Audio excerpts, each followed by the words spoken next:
वो बदचलन लड़की तुम्हारे लिए कुछ भी नहीं।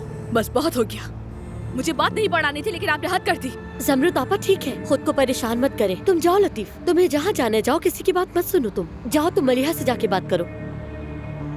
सोहा तुम ये क्या करना चाह रही हो? हाँ, आप कौन होती है इस तरह से बात करने वाली?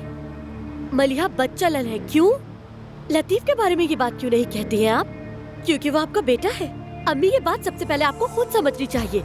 जब पापा औरत को घर लाए थे उस वक्त तो आपने कुछ नहीं कहा। उस वक्त आपकी अखलाकियात कहाँ चली गई थी? या अल्लाह, ये बातें अब मुझ तक कैसे आ गई? क्यों, क्या हो गया है बाबा? कुछ अर्सा पहले की तो बात है, आप एक औरत को घर लाए थे और कहा था वो हमारे साथ इसी घर में रहेगी। उसे हमारी दूसरी माँ बनाकर हम पर मुसल्लत कर दिया था। क्या तुम मुझसे हिसाब मांग रही हो? मैं आपसे हिसाब नहीं मांग रही, मैं वही बता रही जो आपने किया है। अम्मी और दादी ने ना ही आपसे कभी कुछ पूछा और ना ही उन सब बातों का हिसाब मांगा। आप हर रात रोती थी, हर वक्त तड़पती थी, लेकिन बाबा उस औरत के साथ दूसरे कमरे में होते थे और वो भी आपको अकेला छोड़कर।